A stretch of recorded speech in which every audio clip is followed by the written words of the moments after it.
What's up, guys? Welcome back to another XDefiant map guide.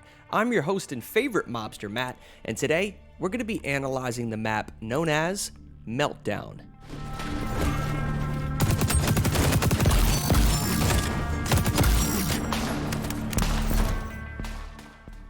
Alright, so for phase 1 here on Meltdown, I want you to equip the Phantom faction. I would say on offense, you want to use the Riot Shield, and on defense, you want to use that Mag Barrier, specifically because you and your team are going to be setting up a defensive position, and then you want your opponents to then push into that. The Mag Barrier lends itself very well to that. The Riot Shield, or the Blitz Shield, I should say, lends itself very well to being able to escort that payload, escort the package, obviously to the objective point. You're going to be able to be mobile, right, with the Blitz Shield. Now, as I do choose my class here, you're going to notice me line up on the right side of the spawn. Your first goal is going to be to rush down the right alley and make your way into the garage, which is your first door on the right. Typically, there's going to be 1 to 2 opponents in this location, and if you are able to take them out, either with your Riot Shield or your gun, this will set up a potential flank of the entire enemy team. Once that has been completed, and or you've kind of gotten the package or the payload up a little bit, from at least the spawn point, the second stage of this offense in phase 1 is going to be to have either yourself or a teammate hold down what my squad and I call Blue Crane. And well, we call it that because it's a blue crane. What's significant about this spot is it's the most OP, overpowered position on the entire Meltdown map. Why is that? Well, because you're at a complete 90-degree angle to all of the exit locations of your opponent's spawn. As they come out of the spawn, you have a direct line of sight onto the faces of every single one of them, and the only thing between you and them is a wide open field.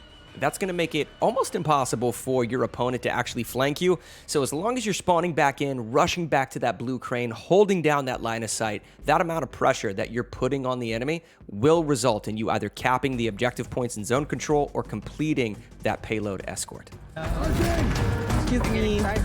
Yeah, they have a sniper on the Yeah, I see both of them sniping. I'm gonna push right garage and flank them. Flanking them now, flanking them now. 1 down, 2 down, 3 down. Got one in the back left. One in the back left, I'm pushing him. He's down 2, push it up, push it up, push it up, push it up. He's down on the right. They're coming out the garage, yeah. They're coming out the garage. Yep, I got 2 of them down here. Keep it pushing, guys. Keep it pushing. Okay. On it.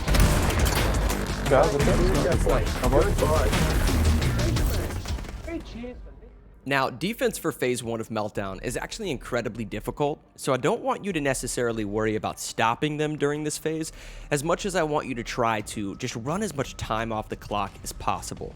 The best way to go about doing that is by holding down garage and sort of that railings balcony that's right next to it. Just rush back to this location, lay down those mag barriers on that left alleyway leading up to the garage, put down proximity mines. You can actually use the back side of the railing as cover as you sort of aim down your sights and start picking up some stagger kills as they're coming out of their spawn, things like that. You can also sort of drop down, maybe rotate around the right side of the trains that are sort of beneath you on the right if they start pushing that payload around there, okay? So just use that environment rotating between those 3 locations to try to just get as many stagger kills as possible, again, delaying as much time as you can.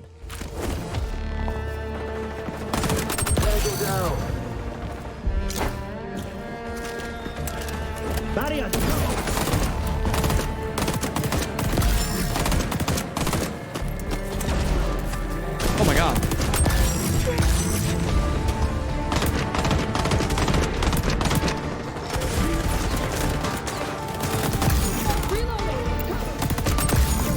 Nice, guys.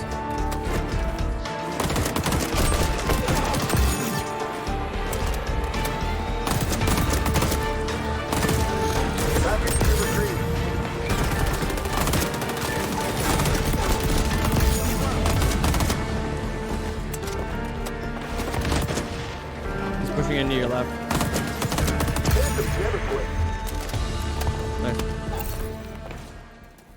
Now let's talk about Phase 2. This happens to be my favorite section of the map, and you're about to see why right now. So just like we did in Phase 1, use your mag barrier and or a blitz shield to rush this right side sort of sidewalk area. Go ahead and go through this first door and continue around the right side sort of outskirts of the map behind this tunnel door or this tunnel gate, pretty much flanking anybody that's coming out of the bottom of their spawn and or the top window, of course.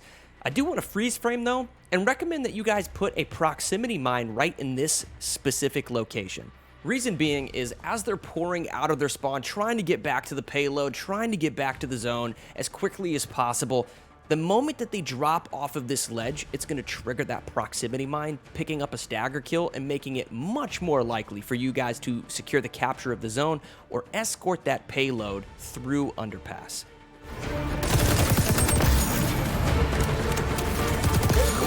Let's go. Great job, guys. You gave us room. Okay, there we go. Oh! Two of them on my right.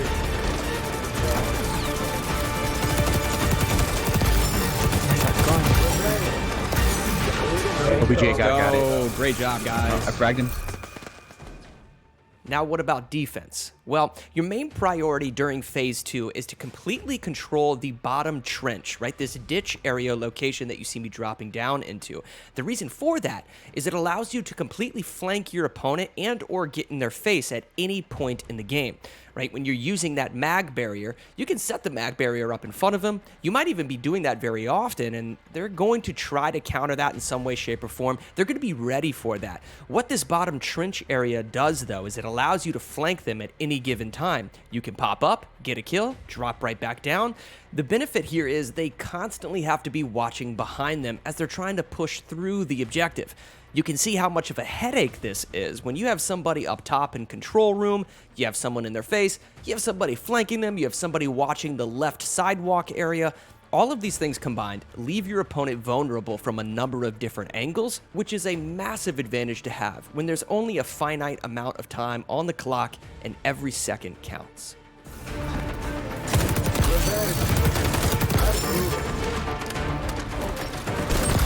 Three down. We got to get this guy off it. We got to get this guy off it. I'm going to flank them right now. Just contest it if you guys can. Contest it if you can. I'm flanking.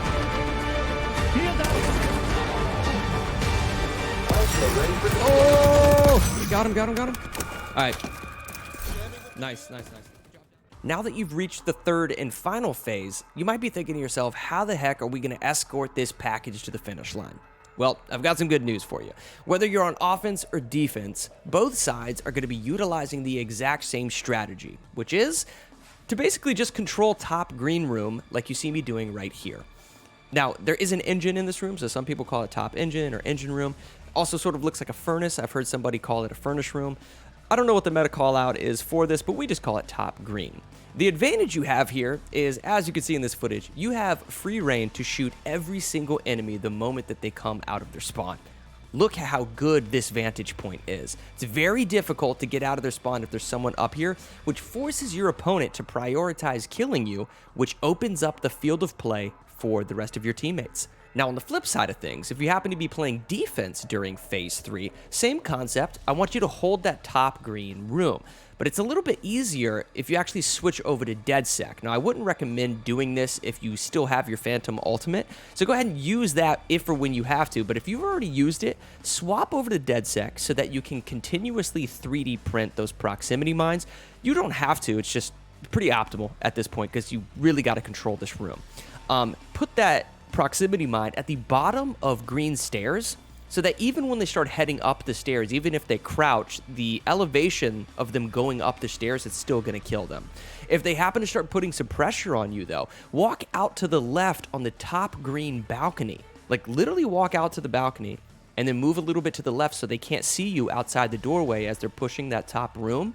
Take your time, reload. As soon as they start shooting at your teammates, re-peek the doorway, secure the kill, and continue to hold down the fort. I killed him. One more. Coming up the stairs, Dead. Dead. Shock assist for some Right reason. side, right side, right side. On it, on it. Got 2. 3 down, 4 down. Yeah, they all charged us. That was a good team push at the end, by the It way. was, yeah. Yeah, but we're That was a solid team push by them. Just good positioning though, guys. Good positioning.